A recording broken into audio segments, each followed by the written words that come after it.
नमस्कार दोस्तों, आज की यह कहानी रक्षाबंधन की है। भगवान श्री कृष्ण की रक्षाबंधन की एक पौराणिक कहानी लेकर आए हैं। महाभारत काल के समय की बात है। भगवान श्री कृष्ण की श्रुति देव नाम की एक चाची थी, जिनके बहुत मन्नत के बाद शिशुपाल नाम का पुत्र प्राप्त हुआ। लेकिन शिशुपाल जन्म से ही बहुत बीमार रहता था। उसकी बीमारी इतनी बढ़ गई थी कि जल्दी ही उसकी मृत्यु हो जाती। तभी श्रुति देव के घर एक ब्राह्मण आए और बोले, तुम्हारा पुत्र शिशुपाल किसी महान व्यक्ति के स्पर्श से ठीक हो सकता है, परंतु जो व्यक्ति इसे ठीक करेगा वही इसकी मृत्यु का कारण बनेगा। यह सुन श्रुति देवी घबरा गई कि उसका बेटा ठीक होकर भी मृत्यु के करीब आ जाएगा, परंतु वो अपने पुत्र को स्वस्थ रहने का प्रयास करती रही। एक दिन भगवान श्री कृष्ण श्रुति देवी के घर आए और उन्होंने शिशुपाल को अपनी गोद में उठा लिया।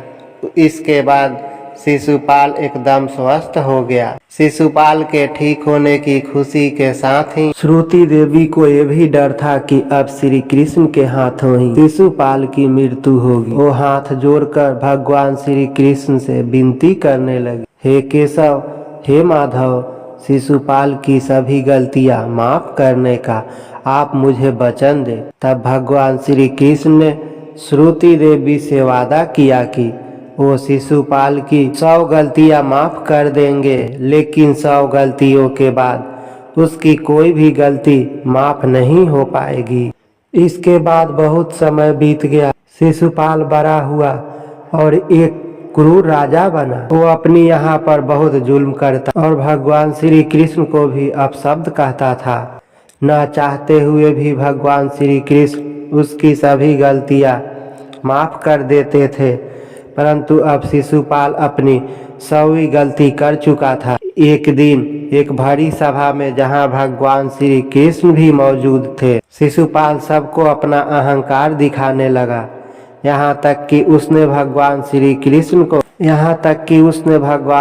कृष्ण को भी नीचा दिखाने लगा। एक राजा के मुंह से ऐसी बात सुनकर भगवान श्री कृष्ण क्रोधित हो गए और उन्होंने सुदर्शन चक्र को आज्ञा दी। सुदर्शन चक्र ने शिशुपाल का वध कर दिया। ऐसे ही भगवान श्री कृष्ण ने अपना सुदर्शन चक्र छोड़ा तो उनकी उंगली में चोट आ गई। यह देखकर सभी उनके जख्म पर पट्टी बांधने के लिए इधर उधर भागने लगे, परंतु पास ही खड़ी द्रौपदी, जिन्हें भगवान श्री कृष्ण अपनी बहन मानते थे, उन्होंने अपने आंचल का एक कपड़ा फाड़ा और भगवान श्री कृष्ण की उंगली पर बांध दिया।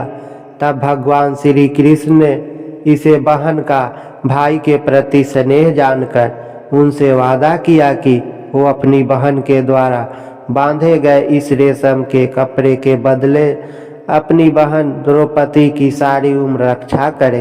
जब जब द्रौपदी किसी भी संकट में फंसेगी, तब तब भगवान श्री कृष्ण भाई का फर्ज निभाकर उनकी रक्षा करने अवश्य आएंगे। इसी दिन से रक्षाबंधन का यह त्योहार भाई बहनों का प्रतीक माना जाने लगा। एक दूसरे कथा के अनुसार राजा बलि भगवान विष्णु के बहुत बड़े भक्त थे।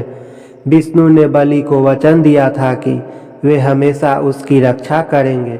जब विष्णु लक्ष्मी के साथ राजा बलि के द्वारपाल बनकर रहने लगे, तो लक्ष्मी को वैकुंठ में अकेलापन महसूस हुआ। लक्ष्मी ने एक साधारण महिला का रूप धारण किया और राजा बलि के पास आश्रय मांगा।